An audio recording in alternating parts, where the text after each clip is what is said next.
नमस्कार दोस्तों, PCS marathon में आपका स्वागत है।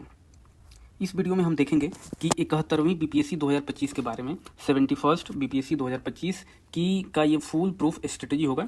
जो बीपीएससी प्रीलिम्स का एग्जाम होगा 71वीं 2025 में, सितंबर में होगा 2025 में, तो उसके लिए ये फुल प्रूफ स्ट्रेटजी इसमें बताऊंगा। कंप्लीट एनालिसिस होगा इसमें, संपूर्ण विश्लेषण होगा सिलेबस पे, प्रीलिम्स का हो, मेंस का हो, बुक लिस्ट हो, कौन कौन सा बुक पढ़ना है हमें प्रीलिम्स पे या मेंस के लिए, सारा इसमें डिस्कस किया जाएगा। क्या स्ट्रेटजी होना चाहिए, रणनीति होनी चाहिए, उस बारे में भी डिस्कस किया जाएगा पूरे एक साल का।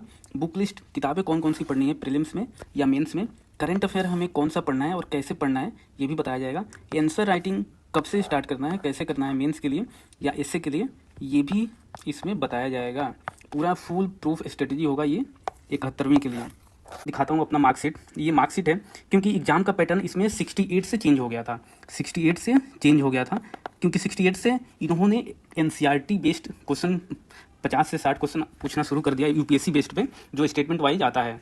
इसलिए बहुत ही इंपॉर्टेंट है अब पढ़ना। पहले क्या है, वन लाइनर बहुत क्वेश्चन आते थे लगभग सारे, लेकिन अब 50 से 60 क्वेश्चन आपको स्टेटमेंट वाइज क्वेश्चन देखने को मिलते हैं और नेगेटिव मार्किंग भी है।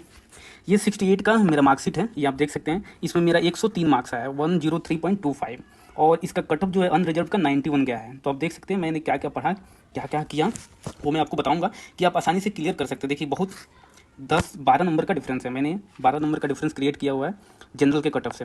तो आसानी से मैंने 68 भी क्लियर किया था, पहले भी किया था, और ये दो 68 एंड 69 का आपको मार्क्स मैं अपना दिखा रहा हूँ कि आपको भरोसा हो, कि आपको ट्रस्ट हो कि हाँ भाई ये बंदा सही बोल रहा है। और ये 69 का है, ये 69 का इंटीग्रेटेड कंबाइंड जो एग्जाम हुआ था, इसमें मेरा मार्क्स आया था 96.33, और इसका जो कटअप गया था जनरल का वो 91.67। ये है, ये जो पोस्ट है वो अलग पोस्ट है, CDPO DSP ये सब अलग अलग पोस्ट है, लेकिन जो बीपीएससी का था ये है। कटअप 91.67 गया था और मेरा 96.33 आया था 69 में, पिछले वाले प्रीलिम्स में। तो आप देख सकते हैं कि मैंने कितनी आसानी से कटअप को पार किया। अगर आप कोचिंग कर रहे हैं तो अच्छी बात है, उससे आपका कंसिस्टेंसी बना रहेगा, या जो भी डाउट है वो भी क्लियर हो जाएगा, कंसेप्ट क्लियर होंगे। या अगर आप सेल्फ स्टडी कर रहे हैं तो भी कोई दिक्कत नहीं है, आप सेल्फ स्टडी के थ्रू भी बीपीएससी क्रैक कर सकते हैं। जो इसमें स्ट्रेटजी बताया गया है, जो बुक लिस्ट बताया गया है, वो आप फॉलो करते हैं तो निश्चित रूप से आपका प्रीलिम्स मेंस और फाइनल सिलेक्शन भी होगा। सबसे पहले हम यहाँ पे देखेंगे प्रीलिम्स के लिए, प्रीलिम्स का सिलेबस और पैटर्न क्या है। तो सबसे पहले है इसमें कि अब पैटर्न चेंज हो गया है, 68 से पैटर्न चेंज हुआ है, तो वो भी हम देखेंगे क्या क्या है। इसमें प्रीलिम्स में क्या होता है, एक ही पेपर होता है, GS 1 पेपर होता है, और इसमें टोटल क्वेश्चन 150 क्वेश्चन होते हैं, टोटल मार्क्स भी 150 होता है, मतलब एक क्वेश्चन एक मार्क का होता है। टाइम 2 घंटे का रहता है इसमें। नेगेटिव मार्किंग भी होता है इसमें, अब 1/3 हो गया है नेगेटिव मार्किंग। ये 68 से पैटर्न चेंज हुआ है। क्या चेंज हुआ है कि क्वेश्चन पूछने का तरीका भी चेंज हुआ है और नेगेटिव मार्किंग भी इंट्रोड्यूस किया गया है। 68th बीपीएससी में क्या था, प्रीलिम्स में 1/4 नेगेटिव था, बट ये 69th में 1/3 हो गया है, और अब आगे के लिए भी 1/3 ही नेगेटिव मार्किंग रहेगा। अब इसमें 50 से 60 क्वेश्चन स्टेटमेंट वाले क्वेश्चन देखने को मिलते हैं, आने लगा है, जैसे कि यूपीएससी प्रीलिम्स के पेपर में देखा जाता है। पहले ये फैक्ट बेच होता था, वन लाइनर पूरा होता था, बट अब 50 से 60 क्वेश्चन स्टेटमेंट वाइज क्वेश्चन आने लगा है। तो ये ध्यान रखिएगा आप लोग। इसका सिलेबस क्या है, इसमें सिलेबस है, एक जनरल साइंस है, विज्ञान, करंट अफेयर है, समसामयिक घटनाएं, हिस्ट्री इतिहास है, ज्योग्राफी भूगोल, पॉलिटी राज व्यवस्था, इकोनॉमी अर्थशास्त्र, जनरल मेंटल एबिलिटी भी इसमें होता है 10 क्वेश्चन, रीजनिंग प्लस मैथ मिला के 10 क्वेश्चन होते हैं, और बिहार स्पेशल से यहाँ बहुत ही क्वेश्चन आते हैं, 25 से 28 क्वेश्चन। इसमें क्या है, इन्वायरमेंट सिलेबस में नहीं दिया है, इन्वायरमेंट सिलेबस में नहीं दिया हुआ, लेकिन 2-3 क्वेश्चन ये ज्योग्राफी में ही इंक्लूड कर लेता है, जैसे नेशनल पार्क कौन कहाँ है, या जो भी इन्वायरमेंट से रिलेटेड प्रोटोकॉल होते हैं वो ज्योग्राफी में ही इंक्लूड कर लेता है। तो साइंस से कितने 30 क्वेश्चन लगभग आते हैं, आप देखिएगा प्रीवियस ईयर ट्रेंड एनालिसिस, तो इतने ही क्वेश्चन आते हैं लगभग, इसलिए मैंने इकट्ठे ही लिख लिया है। करंट अफेयर जो है, समसामयिक घटनाएं, वो 30 क्वेश्चन के राउंड आती है। हिस्ट्री इतिहास से 20 से 25 क्वेश्चन देखने को मिलता है। ज्योग्राफी भूगोल, इंडिया और विश्व का भूगोल से 10 से 15 क्वेश्चन देखने को मिलते हैं। पॉलिटी राज व्यवस्था से 8 से 10 क्वेश्चन देखने को मिलता है। इकोनॉमी अर्थशास्त्र से 8 से 10 क्वेश्चन देखने को मिलते हैं। जनरल मेंटल एबिलिटी जो है, इसमें क्या है, रीजनिंग भी होता है प्लस मैथ्स, ये मिला के 10 क्वेश्चन होता है इसमें। और बिहार स्पेशल से 25 से 28 क्वेश्चन होता है, जिसमें बिहार का स्टेटिक पार्ट होता है प्लस करंट अफेयर होते हैं 10 क्वेश्चन, या 5 से 10 क्वेश्चन होते हैं। फिर हम चलते हैं बुक लिस्ट, कौन कौन सा बुक लिस्ट फॉलो करें। मैंने जो बुक लिस्ट फॉलो किया हुआ है वही मैं आपको बताऊंगा, कुछ नया नहीं बताऊंगा। तो टू द पॉइंट मैं बताऊंगा आपको। इसमें क्या है, बुक लिस्ट में एक गाइड बुक बहुत ही जरूरी है। गाइड बुक हम जनरली बोलते हैं लूसेंट को, लूसेंट जीके को। लूसेंट का सामान्य अध्ययन का जो आता है, हिंदी इंग्लिश दोनों में ही आती है। ये सारी बुक जो मैं बताऊंगा वो हिंदी इंग्लिश दोनों में ही आती है। तो आपको जिस मीडियम के है वो मीडियम के बुक ले सकते हैं। और एक क्राउन जीके है, स्टूडेंट है तो आप क्राउन पढ़ सकते हैं, क्योंकि क्राउन में लूसेंट से थोड़ा अच्छा दिया हुआ है। इन्होंने कंटेंट थोड़ा लूसेंट से अच्छा बनाया हुआ है। तो नए स्टूडेंट को मैं क्राउन फॉलो करने के लिए बोलूँगा, लेकिन अगर पुराने हैं तो लूसेंट ही पढ़िए। ये बहुत ही अच्छी बुक है, ये जरूरी है पढ़ना। फिर हम आते हैं एनसीईआरटी। जब से पैटर्न चेंज हुआ है तब से एनसीईआरटी पढ़ना बहुत ही जरूरी हो गया है, बहुत ही इंपॉर्टेंट हो गया है। जब से 50 से 60 क्वेश्चन इनका स्टेटमेंट वाइज जो आने लगा है। तो एनसीईआरटी के लिए मैं 2 बुक फॉलो करता हूँ। सबसे अच्छा है एनसीईआरटी कवर करने का, एक आता है सार संग्रह। सार संग्रह आता है एनसीईआरटी का, महेश बर्नवाल का। ये भी वन लाइनर इसमें दिया हुआ है, लेकिन इंपॉर्टेंट क्वेश्चन दिया हुआ है, सारे क्वेश्चन इसमें कवर किया हुआ है, तो ये आप पढ़ सकते हैं। या एक ये है एनसीईआरटी नोट्स, अरिहंत प्रकाशन का है एनसीईआरटी नोट्स। तो कोई भी, अगर आपने ये पढ़ रखा है तो यही पढ़िए, नहीं पढ़ा हुआ है तो कोई भी एक आप ले सकते हैं। ये एनसीईआरटी नोट्स अरिहंत पब्लिकेशन का या महेश बर्नवाल का आता है एनसीईआरटी सार संग्रह। ये बहुत ही जरूरी है एनसीईआरटी पढ़ना। प्रीलिम्स का पार्ट चल रहा है, फिर हम बाद में मेंस का सिलेबस देखेंगे और बुक देखेंगे। फिर उसके बाद हम डिस्कस करेंगे क्या स्ट्रेटजी होना चाहिए, हम प्रीलिम्स और मेंस का बुक्स कैसे साथ साथ लेकर पढ़ सकते हैं, और डेली टारगेट या मंथली टारगेट क्या रखना चाहिए, ये इसके बाद डिस्कस किया जाएगा। तो प्रीलिम्स के लिए क्या बुक लिस्ट होना चाहिए, तो इसके लिए क्या है कि यहाँ पे मैंने एक बना रखा है बॉक्स टाइप का, ये आप देख सकते हैं। ये साइंस का है, हिस्ट्री का है, जियोग्राफी, पॉलिटी, इकोनॉमी, इन्वायरमेंट, इसका मैंने बना रखा है। तो ये जो भी सारी सब्जेक्ट हैं, साइंस विज्ञान हो, इतिहास हो, भूगोल हो, राज्य व्यवस्था हो, अर्थशास्त्र या पर्यावरण हो, इसके लिए आपको घटना चक्र, पूर्वावलोकन सबके लिए पढ़ना ही पढ़ना है। ये अलग अलग आता है हर सब्जेक्ट का, घटना चक्र, पूर्वावलोकन। इसमें क्या है कि जो डिफरेंट स्टेट पीसीएस हैं या यूपीएससी का है प्रीलिम्स, उसके इसमें क्वेश्चन दिए हुए हैं प्रीवियस ईयर, तो इससे आपको पढ़ना है, ये सारे का ही पढ़ना है। क्योंकि अभी क्या है कि आपको 1 साल का टाइम है, तो आपको सारा ही पढ़ना है। तो 1 साल में ये सारा कंप्लीट हो जाएगा। अगर 2 महीने 6 महीने रहता तो ये मैं नहीं बताता सारे सब्जेक्ट के लिए पढ़ने के लिए, बट ये सारा सब्जेक्ट आपको पढ़ना है, क्योंकि बाद के लिए आपको ईजी हो जाएगा। कैसा भी क्वेश्चन आए तो आप हैंडल कर सकते हैं, क्योंकि ये पूरा 1 साल तक आपको पढ़ना है।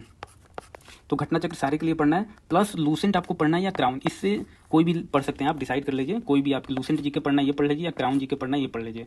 अगर अभी आपने स्टार्ट किया ही नहीं है तो सबसे अच्छा है क्राउन जी के पढ़िए इसके लिए, ये लूसेंट से थोड़ा सा बेहतर है। नहीं तो अगर आप लूसेंट जी के पढ़ रहे हैं तो वही पढ़िए, कोई दिक्कत नहीं है। फिर हम आते हैं कि डिफरेंट जो सब्जेक्ट हैं उसके लिए कुछ अलग सब्जेक्ट भी मैं बताऊंगा कि इस सब्जेक्ट से आपको ये पढ़ना है, क्योंकि अभी बहुत टाइम है आप लोगों के पास। तो ये आप पढ़िएगा, तो बाद में कोई भी क्वेश्चन आए, किसी भी टाइप का क्वेश्चन है, तो आप वो आसानी से कर सकते हैं। तो इसके अलावा आपको साइंस के लिए पढ़ना है, एनसीईआरटी नोट्स आता है अरिहंत पब्लिकेशन का, ये आपको पढ़ना है। हिस्ट्री के लिए, हिस्ट्री में क्या है कि मॉडर्न हिस्ट्री आपको पढ़ना है, आधुनिक भारत स्पेक्ट्रम से। जियोग्राफी के लिए भूगोल का एक बुक आता है, महेश बर्नवाल की बुक आती है एक ज्योग्राफी के लिए, ये कॉस्मोस पब्लिकेशन का है, ये आपको एक एक्स्ट्रा पढ़ना है। पॉलिटी के लिए आपको लक्ष्मीकांत का पढ़ना है। इकोनॉमी के लिए संजीव सान्याल का बुक आता है, संजीव सान्याल का इकोनॉमिक्स का बुक आता है। ये सारे ही हिंदी इंग्लिश में आते हैं, तो आप जिस मीडियम के हैं उस मीडियम का ले सकते हैं। हिंदी के हैं तो हिंदी के ले लीजिए, इंग्लिश के हैं तो हिंदी के ले लीजिए। और इन्वायरमेंट के लिए घटना चक्र ही आपको पढ़ना है। घटना चक्र से ये इन्वायरमेंट का पार्ट जो भी 4-5 या 10 4-5 क्वेश्चन पूछते हैं वो कवर हो जाएगा। फिर हम देखते हैं जनरल मेंटल एबिलिटी में जो आता है मैथ और रीजनिंग के लिए कौन सा बुक पढ़ना है, तो इसके लिए आपको पीवाईक्यू ही करना है। जो भी पिछले 15-20 साल के पीवाईक्यू में क्वेश्चन आया हुआ है इसका, वो पढ़ना है और प्रैक्टिस सेट आप कीजिएगा तो उसके थ्रू हो जाएगा। और जो पीवाईक्यू में जिस टॉपिक से क्वेश्चन आया हुआ है उससे रिलेटेड क्वेश्चन आपको करना है, कोई भी बुक से कर सकते हैं या यूट्यूब से कर सकते हैं आप, तो इससे ये कवर हो जाएगा। बिहार स्पेशल के लिए स्टैटिक पार्ट जो है वो किससे करना है, तो इसके लिए 3 बुक आती है। एक केबीसी नैनो का है बिहार समग्र, एक बिहार एक परिचय इम्तियाज अहमद का, और एक घटना चक्र का भी आता है। तो आप किसी का भी ले सकते हैं, इसमें से एक ही पढ़ना है, इसमें से एक ही पढ़ना है। आपको बिहार समग्र पढ़ना है तो ये ले लीजिए, या बिहार एक परिचय इम्तियाज अहमद का तो ये ले लीजिए। इन दोनों में से मैं प्रीफर करूँगा, इन दोनों में से ही कोई आप एक ले लीजिए, दोनों अच्छी बुक है, दोनों में से कोई एक ही पढ़ना है। अब हम मेंस के लिए देखेंगे, इसके बारे में फुल डिटेल कंप्लीट एनालिसिस करेंगे कि कौन कौन सा इसमें पेपर होते हैं, सिलेबस क्या होता है, कितने मार्क्स के कौन से पेपर होते हैं, और इसके बुक लिस्ट कौन कौन सा किताब पढ़ें, इसके बारे में हम देखेंगे। ये कम्प्लीटली न्यू पैटर्न पे होगा, अकॉर्डिंग टू न्यू पैटर्न पे पूरा डिटेल में हम देखेंगे क्या क्या है, कौन से पेपर है, कितने हर पेपर में कितने सेक्शन होते हैं, किस सेक्शन में कौन सा पेपर होता है, पूरा हम डिटेल में देखेंगे। और मेरिट किसके बेस्ट पे कितने नंबर पे बनता है, क्वालिफाइंग पेपर कितने हैं, इन सब के बारे में हम जानकारी देंगे। सबसे पहले हम देखेंगे सिलेबस, पाठ्यक्रम क्या क्या है, सिलेबस इसका क्या है मेंस का, बीपीएससी मेंस का। तो इसमें टोटल 5 पेपर होते हैं, 5 पेपर होंगे इसमें। पहला पेपर होगा जनरल हिंदी का, सामान्य हिंदी का पहला पेपर होता है, ये क्वालिफाइंग नेचर का होता है। इसमें क्वालिफाइंग बस आप कर लीजिएगा, मेरिट में इसका मार्क्स नहीं ऐड होगा। ये 30 मार्क्स इसमें लाना अनिवार्य है, 30%। इसमें 30% लाइएगा तो क्वालिफाई हो जाइएगा। और ये टोटल मार्क्स का कितना होता है, 100 मार्क्स के होते हैं और इसका टाइमिंग होता है 3 घंटे। 3 घंटे में 100 मार्क्स का पेपर होगा हिंदी का। इसमें 30 मार्क्स लाना अनिवार्य है, 30 मार्क्स से कम लाए, 30% से कम तो डिस्क्वालीफाई हो जाएगा। फिर दूसरा पेपर है जनरल स्टडी का सामान्य अध्ययन 1। इसमें क्या है, 300 मार्क्स का होता है, ये मेरिट में ऐड होगा, 300 मार्क्स का है और 3 घंटे का होता है। तीसरा पेपर भी जनरल स्टडी का है, इसको जनरल स्टडी 2 बोलते हैं या सामान्य अध्ययन 2। ये भी 300 मार्क्स का है और 3 घंटे का होता है, ये भी मेरिट में ऐड होगा। चौथा है एस्से का निबंध, ये भी 300 मार्क्स का होता है और 3 घंटे का टाइम मिलता है, 3 घंटे में आपको पूरा करना होता है। पाँचवा है ऑप्शनल सब्जेक्ट है, वैकल्पिक विषय है, ये 100 मार्क्स का होता है, ये 2 घंटे का होता है। ऑप्शनल सब्जेक्ट है, कोई भी ऑप्शनल आप लीजिएगा तो ये 100 मार्क्स का होगा, 2 घंटे मिलेंगे और ये MCQ बेस्ड होगा और ऑब्जेक्टिव होगा। ये भी क्वालिफाइंग नेचर का होता है, क्वालिफाइंग नेचर का हिंदी है और ये ऑप्शनल सब्जेक्ट है, ये भी क्वालिफाइंग नेचर का है। 100 क्वेश्चन इसमें रहेंगे ऑब्जेक्टिव। इसमें पासिंग मार्क्स क्या होगा, जो ऑप्शनल सब्जेक्ट है, जनरल के लिए 40% मार्क्स लाना आपका अनिवार्य है, ऑब्जेक्टिव रहेगा पूरा क्वेश्चन। OBC के लिए 36.5% लाना अनिवार्य है, EBC के लिए 34% लाना अनिवार्य है, SC ST women and disable candidate जो हैं उनके लिए 32% लाना अनिवार्य है। तो ऑप्शनल में ये क्राइटेरिया रखा गया है कि इतना मार्क्स, इतना परसेंटेज मार्क्स आपको लाना अनिवार्य है ऑप्शनल में, ये क्वालिफाइंग नेचर का है। तो हमने देखा कि 5 पेपर में से 2 पेपर क्वालिफाइंग नेचर का है और 3 पेपर आपका मेरिट में ऐड होगा। अब मेरिट किस पे बनेगा, मेरिट जो बनेगा वो 3 पेपर जो है मेरिट में ऐड होंगे, 300 नंबर के हैं तो 900 नंबर का हो गया रिटन, प्लस 120 मार्क्स का होता है इंटरव्यू। टोटल कितने हो गए, 1020 से मेरिट बनेगा, 1020 नंबर पे आपका मेरिट बनेगा। फिर आते हैं हम जनरल हिंदी में। जनरल हिंदी में क्या है, पहला पेपर जो है जनरल हिंदी का है, सामान्य हिंदी का, ये क्वालिफाइंग नेचर का है, 30% मार्क। अब हम डिटेल में देखेंगे, अब यहाँ हम डिटेल में सिलेबस देखेंगे कि सिलेबस में क्या क्या है। तो पहला पेपर जो है जनरल हिंदी का, सामान्य हिंदी का, ये क्वालिफाइंग नेचर का है, हमने देखा 30% मार्क्स लाना अनिवार्य है। इसमें टोटल क्वेश्चन हमें देखने को मिलते हैं 8 से 10 क्वेश्चन मिलेंगे देखने को। फिर उसमें भी सब सेक्शन रहेगा, तो ये 3 घंटे का होगा, 100 मार्क्स का होगा, 30 मार्क्स लाना अनिवार्य है। तो इसमें जो होगा निबंध रहेगा, आपको निबंध लिखना पड़ेगा, ये कंपलसरी है। 5-6 टॉपिक आपको दिया रहेगा, उसमें से एक पर आपको लिखना होगा निबंध, हिंदी में लिखना होगा और ये 500 शब्दों में लिखना होगा आपको, और ये 30 मार्क्स का रहेगा। निबंध कितने मार्क्स का रहेगा, हिंदी में 30 मार्क्स का रहेगा, 500 शब्दों में लिखना होगा, 5-6 टॉपिक रहेंगे, एक पे आपको लिखना होगा किसी भी टॉपिक पे। फिर आते हैं संक्षेपण, इसमें संक्षेपण आता है, एक पैराग्राफ राइटिंग दिया रहेगा, उसमें क्या होता है कि 1/3 शब्दों में आपको लिखना होता है, जितना भी पैराग्राफ में वर्ड काउंट कर लीजिए, फिर उसके 1/3 भाग में उसका सार लिखना होता है, और इसमें शीर्षक भी देना पड़ता है कि उस संक्षेपण का, उस पैराग्राफ राइटिंग का क्या शीर्षक होगा, शीर्षक भी आपको देना होगा, ये 15 मार्क्स का होता है। फिर आते हैं व्याकरण इसमें होता है, ये 30 मार्क्स का होता है, जिसमें क्या क्या होते हैं, अशुद्ध वाक्यों को शुद्ध करना ये आता है, संज्ञा, सर्वनाम, विशेषण, क्रिया विशेषण, उपसर्ग, प्रत्यय, काल, किसी पर भी डिटेल में लिखने को आ सकता है, किसी एक पे भी आ सकता है या 2 पे भी आ सकता है डिटेल में लिखने के लिए, ये व्याकरण में से, कि जैसे संज्ञा क्या है, या इसके टाइप सहित उदाहरण दीजिए, तो इनमें से किसी से भी आ सकता है। वाक्य विन्यास है, ये 25 मार्क्स का होता है, इसमें पर्यायवाची शब्द रहेंगे, संधि विच्छेद रहेगा, विलोम शब्द रहेंगे, वचन रहेगा या अनेक शब्दों के एक शब्द, ये दिया रहेगा, आपको करना होगा। तो सारे इसमें कंपलसरी होते हैं और इसमें आपको 30% मार्क्स लाना अनिवार्य है। फिर हम देखते हैं पेपर 2 में जनरल स्टडी 1 का जो पेपर है, इसमें डिटेल्स में सिलेबस देखते हैं, इसमें क्या क्या रहता है। इसमें जैसे सामान्य अध्ययन 1 है, ये 3 घंटे का होगा, 300 मार्क्स का होगा। इसमें क्या क्या सिलेबस होता है, सेक्शन वाइज ये बटा रहता है, 3 सेक्शन में ये रहेगा। पहला सेक्शन में क्या रहेगा, modern history of India and Indian culture, Bharat का आधुनिक इतिहास और भारतीय संस्कृति रहेगा। करेंट सेक्शन 2 में क्या होगा, current international and national events of importance, राष्ट्रीय तथा अंतर्राष्ट्रीय महत्व की वर्तमान घटना चक्र के बारे में पूछा जाएगा। और सेक्शन 3 में क्या रहेगा, statistical analysis, diagram and graph, सांख्यिकी विश्लेषण, आरेखन और चित्रण। एग्जाम में इसमें क्या होता है, सेक्शन 3 में स्टैटिक्स आएगा, तो एग्जाम में आप सिंपल कैलकुलेटर ले जा सकते हैं, एकदम जरूरी है ले जाना, तभी ये जल्दी से सारे क्वेश्चन होंगे, तो आप सिंपल कैलकुलेटर एग्जाम में ले जा सकते हैं।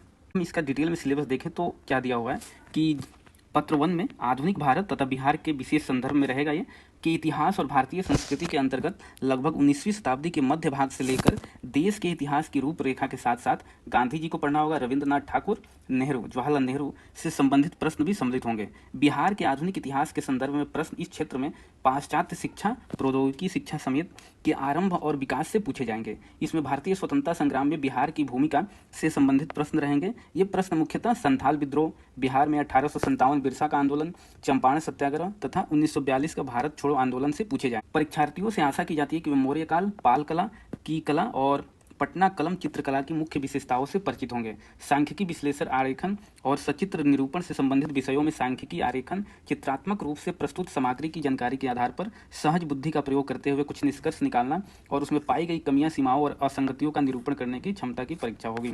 जो सेक्शन 1 होगा यहाँ पे भारत का आधुनिक इतिहास और भारतीय संस्कृति, इसमें ज़्यादातर बिहार के कल्चर के बारे में पूछा जाता है। बिहार का कल्चर और आर्किटेक्चर जो भी है जनरली उससे सवाल आते हैं। Current and international and national event, जो भी करंट में चल रहा होगा, करंट अफेयर, नेशनल और इंटरनेशनल इंपॉर्टेंस का पूछा जाता है। और तीसरा स्टैटिकल एनालिसिस है, ये पूछा जाएगा। अब आते हैं सेक्शन। हमने देख लिया सेक्शन 1 में क्या है, सेक्शन 2 में और सेक्शन 3 में। हम इसमें देखेंगे कि कितने क्वेश्चन आते हैं और कितने मार्क्स के आते हैं। तो सेक्शन 1 में लिया जाए तो टोटल क्वेश्चन कितने होते हैं, 3 क्वेश्चन होते हैं। और इसमें क्या होता है, पहला क्वेश्चन आपका रहेगा शॉर्ट नोट्स। आपको दिया रहेगा 4-5 टॉपिक, उस पर शॉर्ट नोट्स आपको लिखना होगा। ये सारा कंपलसरी है, इसमें आपको ऑप्शन नहीं मिलेगा। शॉर्ट नोट 4-5 क्वेश्चन रहेगा, इसमें शॉर्ट नोट लिखने होंगे।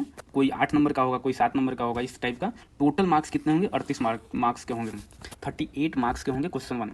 क्वेश्चन 2 की बात करें तो एक्सप्लेन वाला रहेगा, फुल नोट्स आपको लिखना पड़ेगा। इसमें आपको ऑप्शन मिलेगा ए और बी। ए बी रहेगा, इसमें से आप दोनों में से कोई भी एक लिख सकते हैं। और ये एक कितने मार्क्स का होगा, 38 मार्क्स का होगा। फिर क्वेश्चन 3 रहेगा, ये भी एक्सप्लेन फुल नोट्स वाला रहेगा। इसमें भी आपको ऑप्शन मिलेगा, ए और बी, ए कीजिए या बी कीजिए, एक आपको करना है कोई भी। ये भी 38 मार्क्स का होगा। ऐसे ही सेक्शन 2 जो है उसमें भी रहेंगे, टोटल क्वेश्चन 3 रहेंगे सेक्शन 2 में। इसमें भी जो पहला क्वेश्चन होगा इस सेक्शन का, और इसको क्वेश्चन नंबर 4 बोलेंगे, तो इसमें भी 4-5 क्वेश्चन रहेंगे और टोटल शॉर्ट नोट्स आपको लिखने होंगे इस पर। ये भी 38 मार्क्स का होगा टोटल मिलाकर। फिर क्वेश्चन 5 लिया जाए तो ये भी फुल नोट्स होगा। इसमें भी आपको ऑप्शन मिलेंगे ए बी, कोई भी एक आपको करना होगा, और एक 38 मार्क्स का है। जो क्वेश्चन नंबर 6 होगा ये भी सेम तीसरे जैसे होगा, फुल नोट्स आपको लिखने हैं, और ए और बी आपको ऑप्शन मिलेगा 2, इसमें से एक क्वेश्चन का आंसर आपको करना है जो 38 मार्क्स का होगा। फिर हम सेक्शन 3 में देखते हैं, जो स्टैटिकल एनालिसिस वाला पार्ट है। इसमें टोटल क्वेश्चन कितने रहेंगे, 4। इसमें 4 क्वेश्चन रहेंगे, लेकिन 2 क्वेश्चन आपको करने हैं। इसमें 2 क्वेश्चन आपको करने हैं। क्वेश्चन नंबर 7 में क्या रहेगा कि 2 क्वेश्चन रहेगा, 7 में 2 क्वेश्चन रहेगा, और इसमें आपको एक करना है, कोई भी एक करना है। इसमें ऑप्शन है 2 क्वेश्चन है, इसमें से आपको एक करना है, कोई भी कीजिए, ये 38 मार्क्स का होगा। फिर 8 क्वेश्चन नंबर जो 8 है उसमें भी 2 क्वेश्चन होगा, इसमें से भी कोई एक आपको करना है, कोई भी एक पहले देख लीजिए कि कौन आप कर सकते हैं। और इसमें पार्ट रहेगा, ये 38 मार्क्स का रहेगा। जो पहला रहेगा वो 38 मार्क्स का रहेगा, ये 36। ये दूसरा वाला 8 में जो क्वेश्चन रहेंगे 2 क्वेश्चन, वो 36 मार्क्स का होगा, और कोई भी एक आपको करना होगा। और इसमें क्या होते हैं ना, 5 क्वेश्चन होते हैं, 7 क्वेश्चन नंबर 7 में और 8 में स्टैटिकल एनालिसिस का ये रहेगा। सेक्शन वाइज रहेगा, पहले एक बार ग्राफ दे देगा या कुछ भी ग्राफ दे देगा, उसके बेस्ड पे आपको 5 क्वेश्चन पूछा जाएगा। ABCD एक टाइप का नंबरिंग होता है, 8 नंबर कोई 7 नंबर का है, और ये पूरा आपको सॉल्व करना पड़ेगा। और इसमें कैलकुलेटर अलाउ होता है, ये स्टैटिकल एनालिसिस वाला जो मैंने आपको बताया सिलेबस में कि बार डायग्राम, स्टैटिक्स, इसके बेस्ड पे रहेगा। फिर आते हैं हम पेपर नंबर 3, इसका नाम है जनरल स्टडी 2, सामान्य अध्ययन 2। ये भी 3 घंटे का होगा, 300 मार्क्स का होगा, और इसमें भी 3 सेक्शन होते हैं। इसमें भी 3 सेक्शन होंगे। पहला सेक्शन में क्या होगा, इंडियन पॉलिटी, भारतीय राज्य व्यवस्था होगा। सेक्शन 2 में होगा Indian economy and geography of India, भारतीय अर्थव्यवस्था और भारत का भूगोल। सेक्शन 3 में होगा role and impact of science and technology in development of India, Bharat के विकास में विज्ञान और प्रौद्योगिकी की भूमिका और प्रभाव। इसका जो सिलेबस दिया हुआ है ये है पत्र 2 में, GS 2 में, पत्र 2 में भारतीय राज्य व्यवस्था से संबंधित खंड में भारत की तथा बिहार की राजनीतिक व्यवस्था से संबंधित प्रश्न होंगे। भारतीय अर्थव्यवस्था और भारत तथा बिहार के भूगोल से संबंधित खंड में भारत की योजना और भारत के भौतिक, आर्थिक, सामाजिक भूगोल से संबंधित प्रश्न पूछे जाएंगे। भारत के विकास में विज्ञान और प्रौद्योगिकी के महत्व और प्रभाव से संबंधित तीसरे खंड में ऐसे प्रश्न पूछे जाएंगे जो भारत तथा बिहार में विज्ञान और प्रौद्योगिकी के महत्व के बारे में उम्मीदवार की जानकारी की परीक्षा करें। इनमें प्रायोगिक पक्ष पर बल दिया जाएगा। तो अभी मैंने बताया 3 सेक्शन है, सेक्शन 1, सेक्शन 2, सेक्शन 3। अब देख लेते हैं इसमें मार्क्स का डिस्ट्रीब्यूशन कैसे होते हैं, क्वेश्चन कितना रहता है। तो सेक्शन 1 में, पेपर 2 के सेक्शन 1 में भी टोटल क्वेश्चन 3 रहेंगे, इसका क्या होगा, पहला क्वेश्चन जो होगा वो भी शॉर्ट आंसर आपको लिखना पड़ेगा, पूरे कंपलसरी रहेंगे इसमें, जितने भी क्वेश्चन दिए रहेंगे कोई भी ऑप्शन आपको नहीं मिलेगा। 4-5 क्वेश्चन होंगे इसमें, कैसे ABCD दिया होता है, 1 का A, 1 का B, C, D तक रहता है, और टोटल ये 38 मार्क्स का रहता है। दूसरा जो होता है वो फुल आंसर का होता है, इसमें आपको ऑप्शन मिलेगा, A, B रहेगा, इसमें से एक आपको करना होगा जो 38 मार्क्स का होगा। क्वेश्चन नंबर 3 भी फुल नोट्स, आपको फुल आंसर लिखना होगा, इसमें भी A, B 2 क्वेश्चन रहेंगे, इसमें ऑप्शन मिलेगा, एक कोई भी आपको करना होगा, 38 मार्क्स का होगा। ऐसे ही सेक्शन 2 जो है उसमें भी टोटल क्वेश्चन 3 रहेंगे, और क्वेश्चन नंबर 4 सेम होगा क्वेश्चन नंबर 1 के अकॉर्डिंग। शॉर्ट नोट्स यहाँ पे आपको लिखना पड़ेगा, 4-5 रहेंगे सेक्शन वाइज, और total mark 38। Question number 5 full notes आपको लिखना होगा, फुल आंसर, इसमें भी A और B रहेंगे 2, इसमें ऑप्शन मिलेगा, एक करना होगा जो 38 मार्क्स का होगा। क्वेश्चन नंबर 6 भी में भी ऑप्शन रहेगा, A या B, कोई भी एक आपको करना है जो 38 मार्क्स का है। फिर आइए हम देखते हैं सेक्शन 3 क्या है। सेक्शन 3 में टोटल क्वेश्चन क्या रहेगा, दो क्वेश्चन रहेंगे, और क्वेश्चन नंबर 7 होगा वो शॉर्ट नोट्स आपको आंसर लिखना पड़ेगा। इसमें भी सब सेक्शन रहेंगे ABCD टाइप के, और ये टोटल 38 मार्क्स का रहेगा। 7 का होगा शॉर्ट आंसर होगा, और जो क्वेश्चन नंबर 8 होगा वो फुल आंसर होगा, और इसमें आपको ऑप्शन मिलेंगे, 2 क्वेश्चन दिया रहेगा जिसमें से एक क्वेश्चन आपको करना है कोई भी। तो इस प्रकार आप देख सकते हैं क्या क्या है सिलेबस में मैंने बताया, और कैसे क्वेश्चन आते हैं, कितने मार्क्स के आते हैं, शॉर्ट आंसर का कौन सा नंबर क्वेश्चन रहेगा, फुल आंसर का कौन सा क्वेश्चन नंबर रहेगा। फिर हम आते हैं एस्से। चौथा पेपर जो है वो एस्से का है, निबंध। इसमें क्या होता है, इससे रिलेटेड रहते हैं सेक्शन 1, 2, इसमें भी 3 सेक्शन होंगे। जो सेक्शन 1, 2 होगा वो इंडिया से रिलेटेड होगा, मतलब बेस्ड होगा, जैसे UPSC के एग्जाम में आता है एस्से। और जो सेक्शन 3 होगा वो बिहार के मुहावरे और लोकोक्ति के ऊपर होगा। तो सेक्शन 1 एंड सेक्शन 2 में क्या रहेगा, social, economic, political, religious and administrative issue, सामाजिक, आर्थिक, राजनीतिक और धार्मिक प्रशासनिक मुद्दे पे आएगा आपको एस्से लिखने के लिए। फिर सेक्शन 2 में क्या होगा, self reliant and digital India, आत्मनिर्भर भारत और डिजिटल भारत के ऊपर आएगा, या problem, solutions and possibility of Bihar, Bihar की समस्याएं, समाधान और संभावनाएं, ये सेक्शन 2 में आएगा। सेक्शन 3 में क्या आएगा इससे लिखने के लिए, popular proverb and saying of Bihar, मतलब बिहार की लोकप्रिय कहावतें और लोकोक्तियाँ, कहावतें बोल लीजिए, मुहावरे बोल लीजिए, या लोकोक्तियाँ जो बिहार का है, इसके ऊपर लिखने को आएगा। प्रोवर्ब कोई दे देगा, उसके अकॉर्डिंग आपको लिखना पड़ेगा। हो गया सेक्शन 2 या सेक्शन 3, इसमें बराबर मार्क्स डिस्ट्रीब्यूशन है। इसमें क्या होगा, 4 टॉपिक्स दिया रहेगा, 4 विषय आपको दिए रहेंगे तीनों सेक्शन में, तीनों सेक्शन से एक आपको लिखना है। 4 टॉपिक में से तीनों सेक्शन का एक लिखना है, किसी एक पर लिखना होगा। 4 टॉपिक दिया रहेगा, एक पे लिखिए, और एक जो होगा इससे वो 100 मार्क्स के रहेंगे, एक इससे 100 मार्क्स का होगा एक सेक्शन का। और इससे कितने वर्ड में लिखने हैं, 700 से 800 वर्ड में आपको लिखना है, शब्दों में आपको ये इससे लिखना है। फिर 5वां पेपर जो है वो ऑप्शनल सब्जेक्ट है, वैकल्पिक विषय। ये क्या होता है, 2 घंटे का होगा, 100 मार्क्स का रहेगा, 100 क्वेश्चन रहेगा, और ये क्वालिफाइंग नेचर का है। क्वालिफाइंग तो मैंने बताया ही ऊपर कि कितने मार्क्स किस कैटेगरी में कितने परसेंटेज मार्क्स आप लाइएगा कि क्वालिफाई हो जाइएगा। फिर आते हैं हम बुक लिस्ट पे कि कौन कौन सा बुक यूज करें हम इन सारे पेपरों में।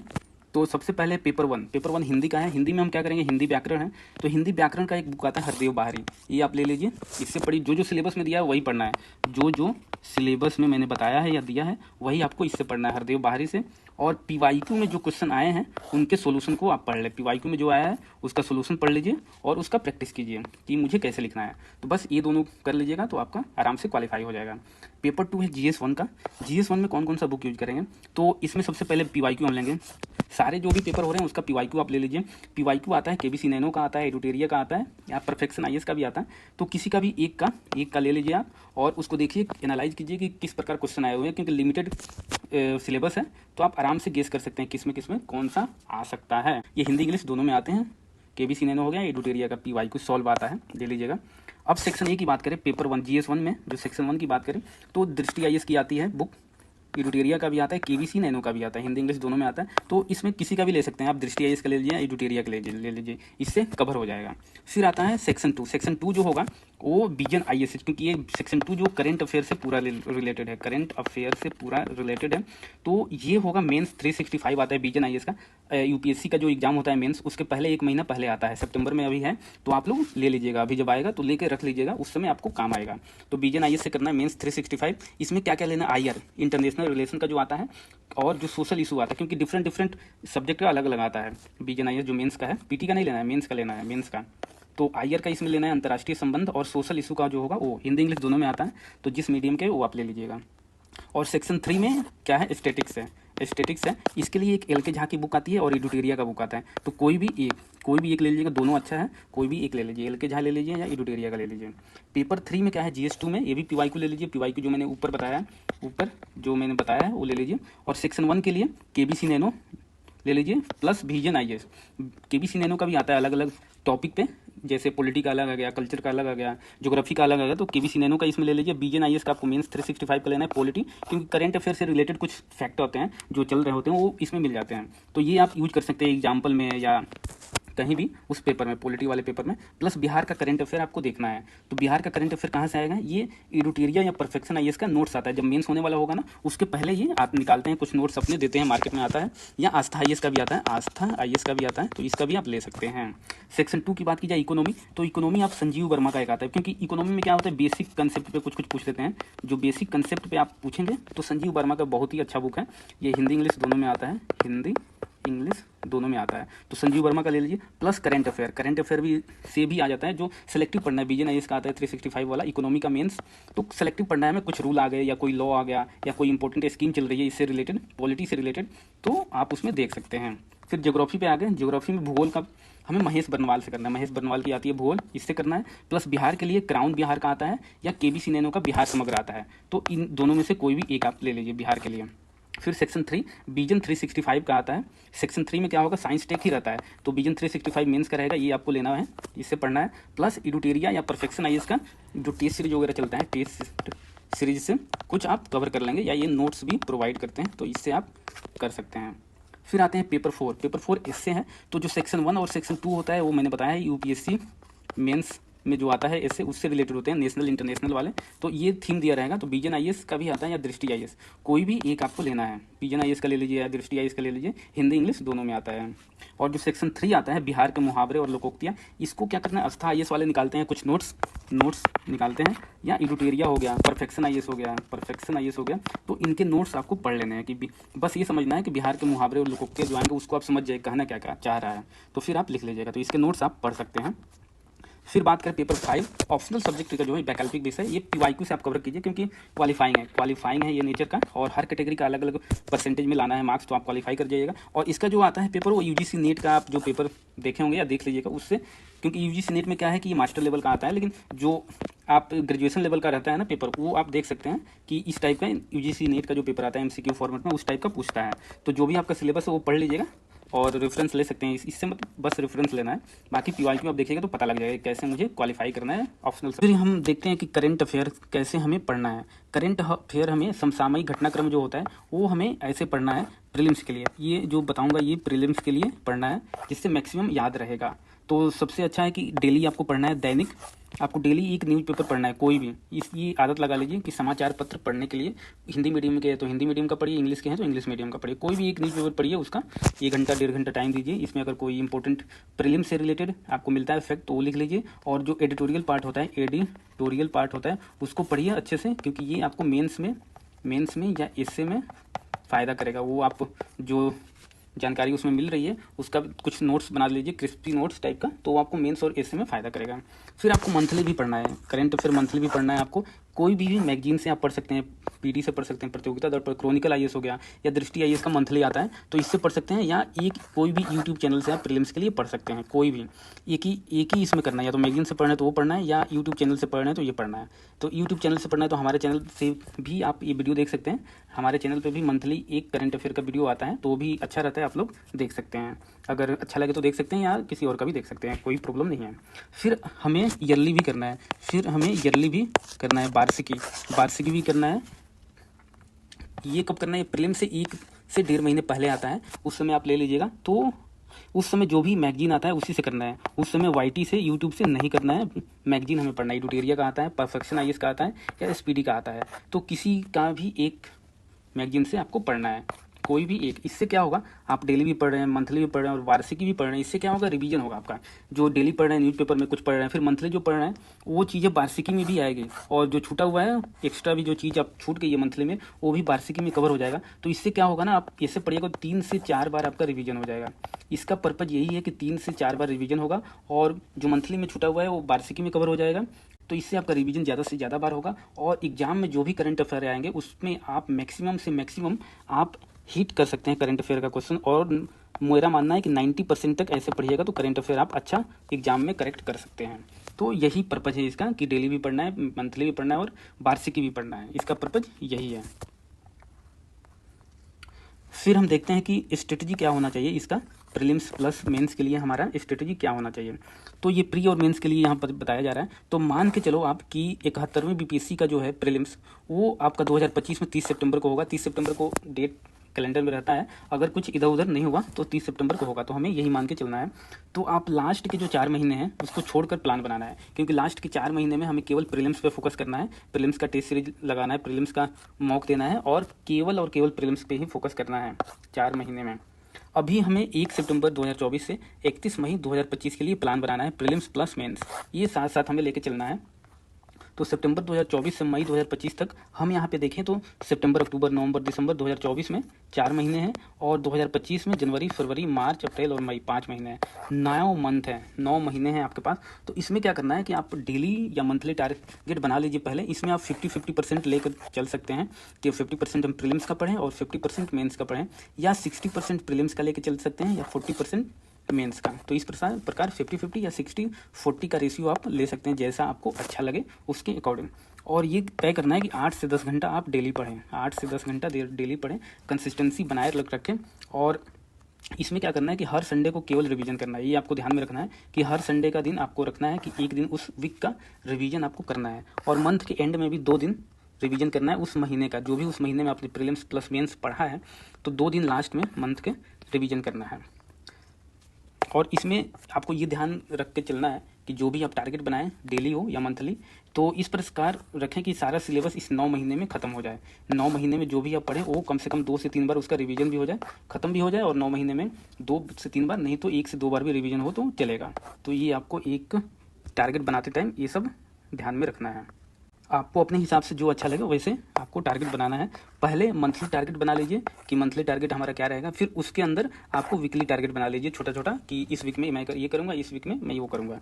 तो संडे को छोड़कर 6 दिन बचे, तो 6 दिन में आप अगर 5 दिन भी पढ़ते हैं, एक दिन मान लीजिए कुछ काम पड़ गया तो अच्छा है, 5 दिन कम से कम आपको पढ़ना ही पढ़ना है, या 6 दिन पढ़ रहे हैं तो बहुत अच्छा है, 6 दिन आप पढ़िए। तो इसके अकॉर्डिंग अगर प्रीलिम्स को आप 4 दिन दे रहे हैं तो 2 दिन आपको मेंस के लिए देना पड़ेगा, या अगर 3 दिन प्रीलिम्स का दे रहे हैं तो 3 दिन मेंस को आपको देना पड़ेगा। तो जो भी आप टारगेट ले रहे हैं या जो भी पढ़ाई कर रहे हैं उसको 2 तरीका है पढ़ने का, अपना शेड्यूल बना सकते हैं। एक तो प्रीलिम्स के लिए आप 1 बुक डेली ले सकते हैं या 2 बुक डेली ले सकते हैं। क्या होता है कि 1 बुक आप पढ़िएगा तो बोरिंग हो जाता है आदमी, तो 2 बुक डेली रखता है कि लंच के पहले और लंच के बाद, इस टाइप से। तो आपको जो प्रीफर करे वो आप बुक डेली पढ़ सकते हैं प्रीलिम्स का। और मेंस का जो है कि मेंस का आप वही पढ़ें जो सब्जेक्ट आप प्री का पढ़ रहे हैं, वही सब्जेक्ट मेंस का भी पढ़िए। अब इसमें क्या होता है, प्रीलिम्स का सिलेबस अलग है, मेंस का सिलेबस अलग है। आप देखिएगा मैंने बताया है जो ऊपर कि मेंस का डिफरेंट कुछ सिलेक्टेड टॉपिक है और कुछ अलग अलग है, प्रीलिम्स का अलग है। तो आप उसके अकॉर्डिंग अगर हिस्ट्री पढ़ रहे हैं तो आप हिस्ट्री मेंस का भी पढ़िए। हिस्ट्री का जो सिलेबस है, art and culture, GS paper 1 में आर्ट एंड कल्चर का जो है वो आप पढ़िए, इस टाइप से आपको लेना है। ज्योग्राफी का पढ़ना है तो ज्योग्राफी जीएस 2 का लीजिए, इस टाइप से। और प्रीलिम्स का जो है, जो सब्जेक्ट आप पढ़ रहे हैं या टॉपिक खत्म होने के बाद प्रैक्टिस भी करना है। जो भी आप प्रीलिम्स का टॉपिक पढ़ रहे हैं या सब्जेक्ट पढ़ रहे हैं तो खत्म हो गया तो उसका प्रैक्टिस भी करना है। किससे करना है, एक तो पीवाईक्यू से करना है, फिर घटना चक्र से करना है, इन दोनों से करना है। और टेस्ट सीरीज जो है अभी नहीं करना है आपको, आप 2-3 बार पढ़ लीजिए, 2-3 बार पढ़ लीजिए और ये पीवाईक्यू से और घटना चक्र से उसको लगा लीजिए, फिर टेस्ट सीरीज पे आइएगा। टेस्ट सीरीज मैं बोलूँगा कि जनरल या फरवरी और मार्च 2025 से लगाना स्टार्ट कीजिएगा तो ये बेहतर रहेगा। तब तक आप कवर भी कर लीजिएगा सिलेबस लगभग। मेंस का आंसर राइटिंग कब करना है, ये क्या है कि कोई भी सब्जेक्ट आप पढ़ रहे हैं या टॉपिक पढ़ रहे हैं तो उसका 2 रीडिंग हो जाए, तो 2 बार पढ़ने के बाद ही आंसर राइटिंग करना है। तो आंसर राइटिंग आप पीवाईक्यू का क्वेश्चन लेकर कर सकते हैं, जो भी पीवाईक्यू में पूछे गए हैं। टेस्ट सीरीज इसका भी जनवरी फरवरी 2025 से करना है, क्योंकि तब तक मुझे लगता है कि मेंस का जो सिलेबस है वो 4 या 5 महीने में आप खत्म कर सकते हैं। तो साथ ही पीवाईक्यू का क्वेश्चन से आप टेस्ट आंसर राइटिंग कीजिए, फिर उसके बाद अगले साल से जनवरी फरवरी से आप टेस्ट सीरीज कर सकते हैं मई तक। मेंस के लिए बुक्स या मैगजीन पढ़ने के बाद नोट्स भी बनाते चलना है हर टॉपिक का। जो भी आप मेंस के लिए कर रहे हैं तो उस पर हाईलाइट कर लीजिए, या तो उसी बुक या मैगजीन पे जो नोट्स हैं आप अलग से कुछ पॉइंट मिला हुआ है उस पर लिख सकते हैं, अलग से आप नोट्स भी बना सकते हैं, तो ये बेहतर रहेगा। एस्से निबंध के लिए जो बुक मैगजीन मैंने बताया है उसको पढ़िए और देखिए कैसे एस्से लिखा जाता है। फिर ये समझने के बाद आप पीवाईक्यू को देखकर सीखिए कि पीवाईक्यू में जो दिया हुआ है उसका सॉल्व किया हुआ है तो कैसे एस्से लिखा हुआ है, निबंध लिखा हुआ है। फिर आप जनवरी फरवरी से कोई टेस्ट ज्वाइन कर लीजिए या मार्केट में मिल रहा है तो उसको ले आकर घर पे लिखिए और किसी से भी इवेलुएट करवाइए कि फीडबैक मुझे चाहिए, जो भी हो, जो मेंस दिया हुआ हो या आपका अगर कोई सीनियर हो या जहाँ कोचिंग कर रहे हैं वहाँ आप उसको इवेलुएट करवा सकते हैं एस्से को। एंड लास्ट 4 मंथ में प्री एग्जाम के पहले जून से प्री पर फोकस करना, क्योंकि 3 से 4 महीने प्रीलिम्स को देना चाहिए, क्योंकि प्रीलिम्स आजकल डायनेमिक हो गया है। तो मेरा मानना है कि 3 से 4 महीने प्रीलिम्स के लिए फोकस करना चाहिए। तो फिर आप जून से स्टार्ट कीजिएगा पूरा फोकस प्रीलिम्स पे। तो उस टाइम का जो भी स्ट्रेटजी होगा उस टाइम बताया जाएगा आपको कि कैसे क्या करना है। बाकी बीच बीच में वीडियो इससे रिलेटेड आते रहेंगे, तो आप लोग पढ़ते रहिए, जो भी डाउट हो वो पूछ सकते हैं। तो अगर आपने अभी तक हमारे चैनल को सब्सक्राइब नहीं किया है तो सब्सक्राइब कर लीजिए पीसीएस मैराथन को, और कोई भी क्वेश्चन हो तो आप कमेंट बॉक्स में पूछ सकते हैं। और हमारा टेलीग्राम ग्रुप भी है, उसको ज्वाइन कर लीजिए। अगर कोई डाउट हो तो उसके थ्रू भी आप क्वेश्चन पूछ सकते हैं। चलिए, फिर कोई डाउट हो, क्वेश्चन हो तो आप पूछ सकते हैं इससे रिलेटेड। बाकी बीच बीच में भी इससे रिलेटेड वीडियो आया करेंगे कि क्या क्या स्ट्रेटेजी होना चाहिए मंथ वाइज या सब्जेक्ट वाइज। तो बने रहिए हमारे चैनल पे। मिलते हैं नेक्स्ट वीडियो में, तब तक के लिए नमस्कार।